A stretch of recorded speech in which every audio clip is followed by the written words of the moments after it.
Bismillahirrahmanirrahim. Allah Subhanahu wa taala berfirman, "Walaqad ba'atsna fi kulli ummatin rasulah an ibudullaha wajtanibut tagut." Dan sungguh kami telah mengutus pada setiap umat itu seorang rasul. Setiap rasul menyerukan, "Wahai kaumku, sembahlah Allah yang satu saja dan jauhilah tagut." Surat An-Nahl ayat ke-36. Inilah dalil yang kedua dari bab yang pertama dalam kitab Tauhid. Asy-Syaikh Al-Allamah Profesor Dr. Shalih Al-Fauzan bin Abdillah Al-Fauzan hafizahullah ta'ala menyebutkan dalam ayat ini 5 pelajaran. Pelajaran yang pertama, annal hikmata min irsalir rusul hiya da'watu ila tauhidi wan nahyu 'anil syirki. Bahwasannya hikmah dari pengutusan para rasul adalah berdakwah kepada tauhid dan melarang kesyirikan.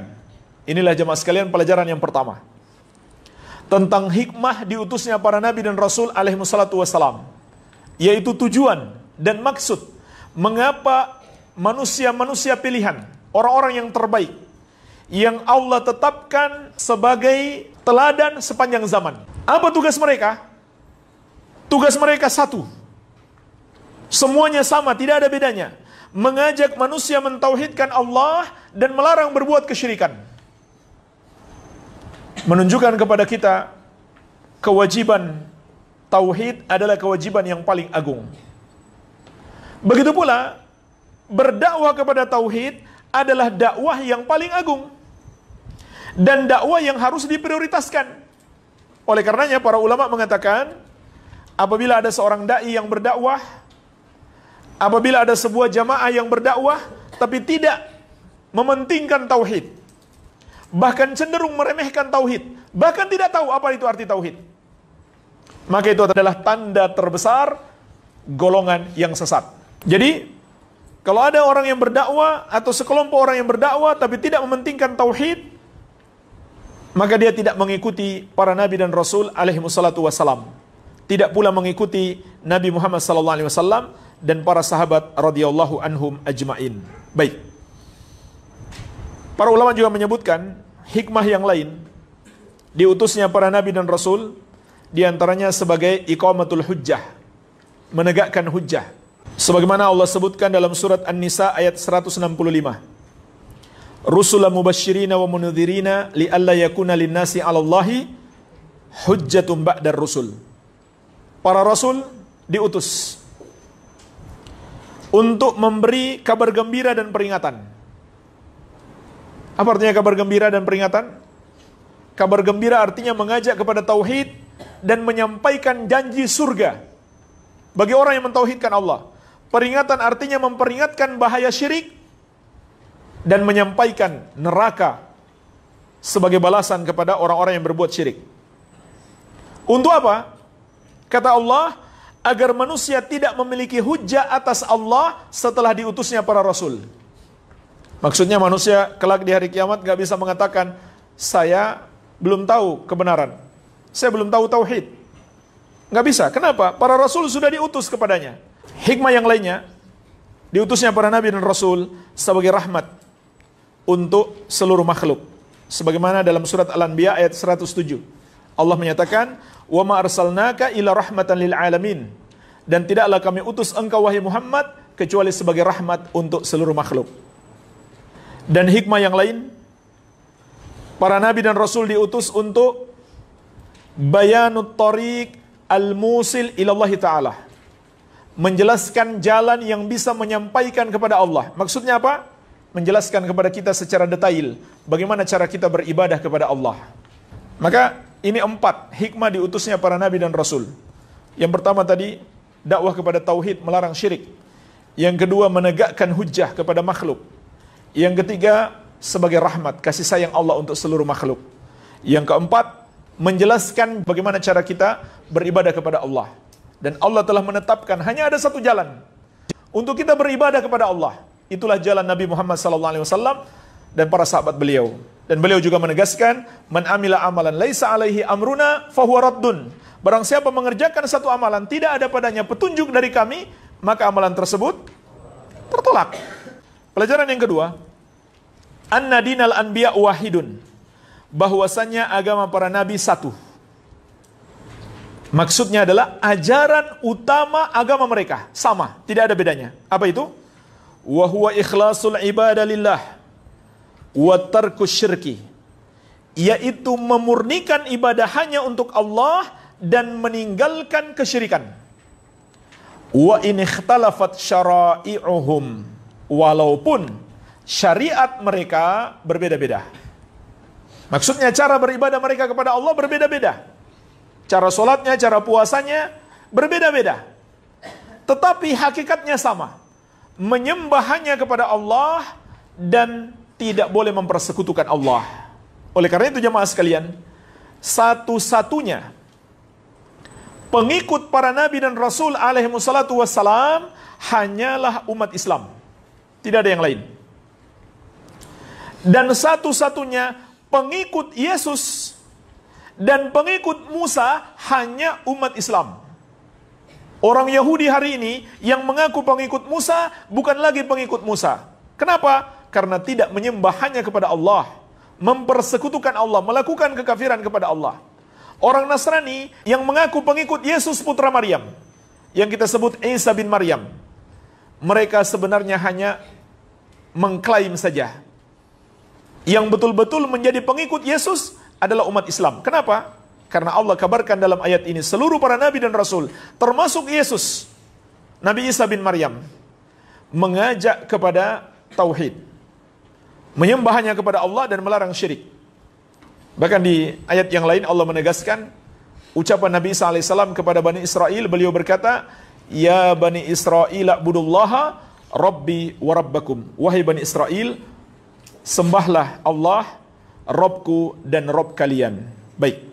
Hanya saja jemaah sekalian, di samping tadi sudah kita sebutkan syariat para nabi dan rasul berbeda-beda, tapi inti ajarannya sama, tauhid.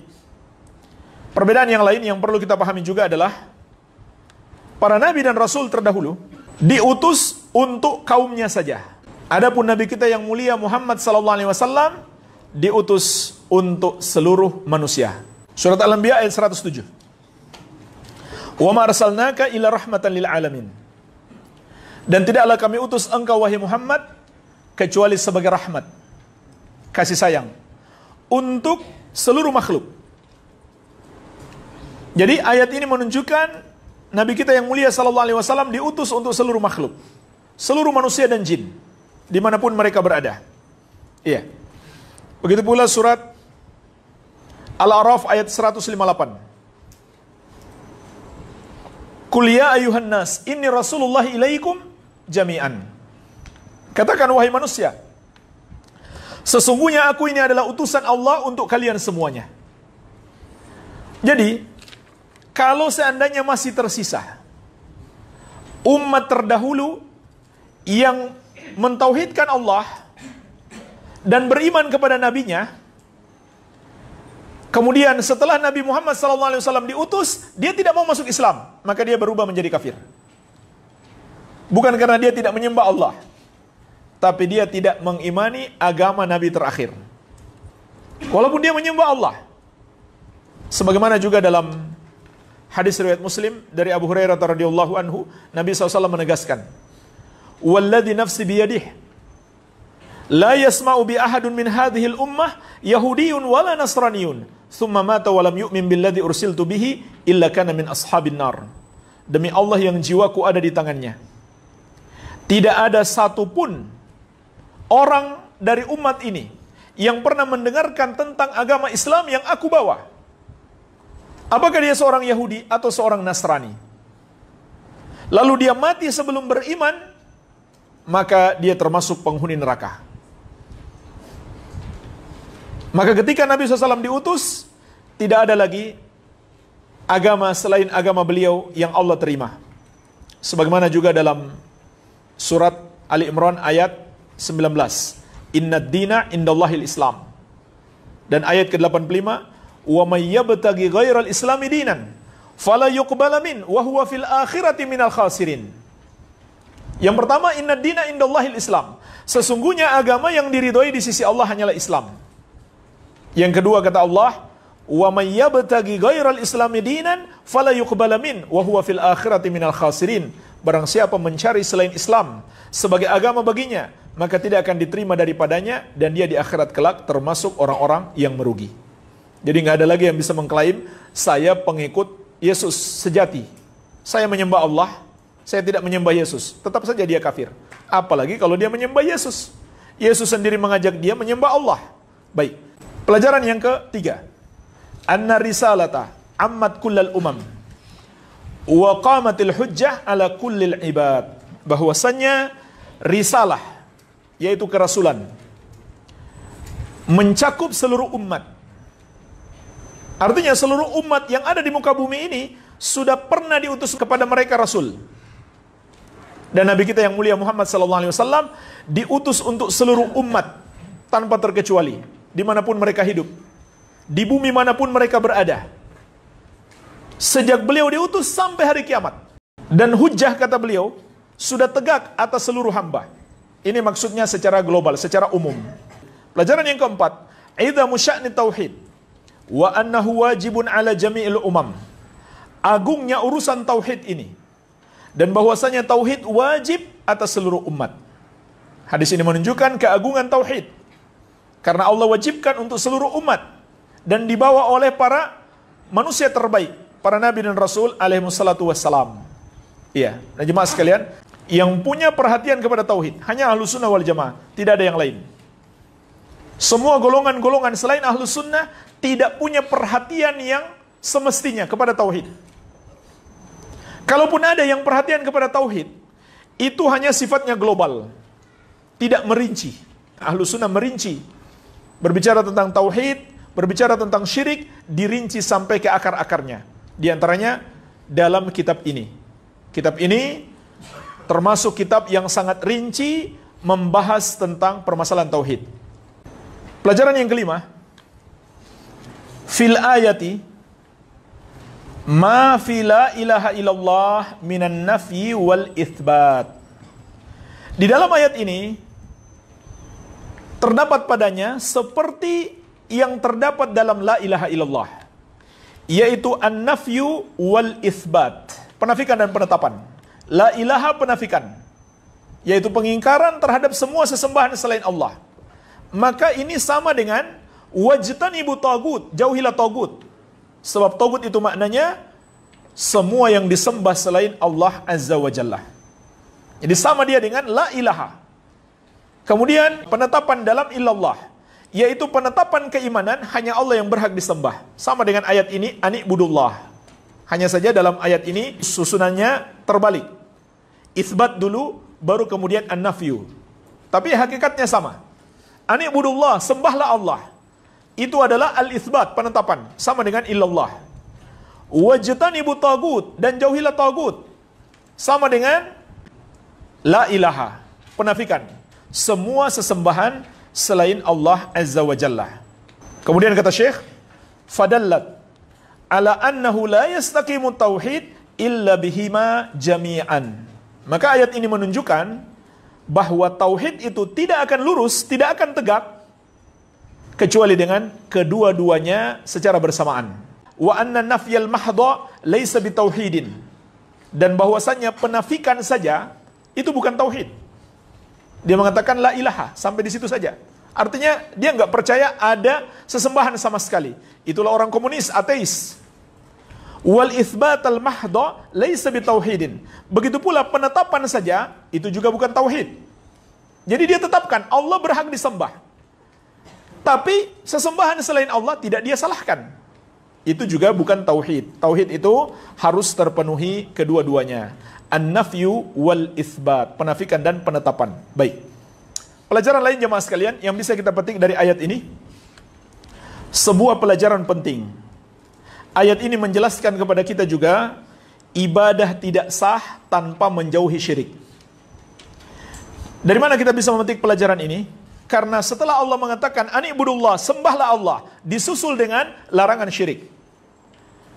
Karena ibadah tidak akan diterima Allah apabila pelakunya masih berbuat syirik. Kalaupun dia lakukan, pahalanya terhapus. Surat Az-Zumar ayat ke-65. La in asyrakta la yahbatanna amaluka. Kalau kamu berbuat syirik, terhapuslah amalanmu. Juga surat Al-An'am ayat 88. Walau asyraku lahabita anhum ma kanu ya'malun. Seandainya mereka berbuat syirik, terhapuslah amalan yang mereka kerjakan. Pelajaran yang lain yang bisa kita petik dari ayat ini, larangan terhadap kesyirikan itu mencakup dua larangan. Pertama, larangan melakukannya, yang kedua larangan mendekatinya. Makanya Allah katakan di sini, wajtanibu tagut, jauhilah tagut. Jauhilah penyembahan kepada selain Allah. Bukan hanya jangan lakukan, tapi jauhi. Oleh karena itu jamaah sekalian, melakukan semua perbuatan atau ucapan yang bisa menjerumuskan kepada syirik, itu sudah termasuk dosa besar. Bahkan itulah yang disebut dengan syirik kecil. Apa itu syirik kecil? Kullu dzari'atin ila syirkil akbar. Syirik kecil itu adalah semua sarana yang mengantarkan kepada syirik besar. Jadi, yang bisa mengantarkan kepada syirik besar, itu sudah dihukumi syirik kecil. Dan perlu saya ingatkan, syirik kecil itu bukan artinya dosanya kecil. Syirik kecil itu dosa terbesar setelah syirik besar. Dan di dalam buku ini, insyaallah ta'ala, kita akan pelajari secara detail apa saja ucapan-ucapan dan perbuatan-perbuatan yang masuk dalam kategori syirik kecil. Dan buku ini secara garis besar menjelaskan tentang 3 permasalahan. Yang pertama tentang tauhid. Kedudukannya, keagungannya, maknanya, keutamaannya, dan lain-lain. Yang kedua tentang pembatal-pembatal tauhid, yaitu syirik besar. Dan yang ketiga tentang dosa-dosa yang mengurangi kesempurnaan tauhid. Itulah namanya apa? Syirik kecil. Wassallallahu ala nabiyina Muhammadin wa alihi wasallam. Walhamdulillahi rabbil alamin.